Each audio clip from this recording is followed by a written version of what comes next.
ইছাপুর তৃণমূল কাউন্সিলরের স্বামীকে খুনের পরিকল্পনা ভেস্তে দিল নোয়াপাড়া থানার পুলিশ। গোপন সূত্রে খবর পেয়ে পুলিশ হানা দিয়েছিল ইছাপুর স্টেশন এলাকায়। সন্দেহজনক দুই যুবককে ঘোরাফেরা করতে দেখে তাদের গ্রেপ্তার করা হয়। আগ্নেয়াস্ত্র এবং কার্তুজ উদ্ধার করা হয় তাদের কাছ থেকে।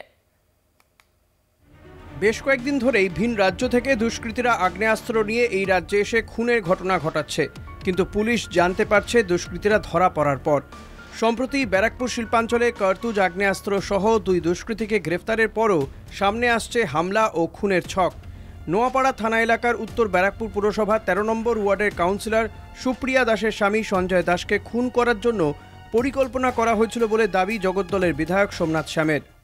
আমাদের পুলিশ কমিশনার অলোক রাজরিয়া এবং ডিসিপি হরি পান্ডে যেভাবে বিকি যাদবের খুন তারা একটি কিনারা করে নিয়ে এসেছেন, তার মোটিভ, তার যে খুন করানোর চক্রান্ত করেছে তাকে গ্রেফতার করেছে এবং এখনো খুঁজছে এই বাপ্পু সিংকে কে বলেছিল খুন করার জন্য, সেটা এখনো কিন্তু তদন্ত চলছে।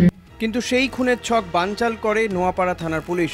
গোপন সূত্রে খবর পেয়ে ইছাপুর স্টেশনের কাছ থেকে দুজন যুবককে গ্রেফতার করে নোয়াপাড়া থানার পুলিশের বিশেষ দল, যার মধ্যে ধৃত চন্দন পাসওয়ান আগের থেকে একটি খুনের মামলায় জড়িত, যার জন্য 7 বছর জেল খেটেছে সে। কিন্তু জেল থেকে বেরিয়ে ফের সেই একই কাজ করার উদ্দেশ্যে ইছাপুরে এসেছিল চন্দন। আমি চাইছি যে এর পিছনে যারা আছে, যারা মাস্টার মাইন্ড, তাদেরকে বার করা হোক। কারণ আজকে কারোর যদি কিছু হয়ে যায় তার পিছনে তার ফ্যামিলিটা সারা জীবন পাবে। তা আমি চাই না যে আমার পরিবারের কোনো রকম কোনো ক্ষতি হোক।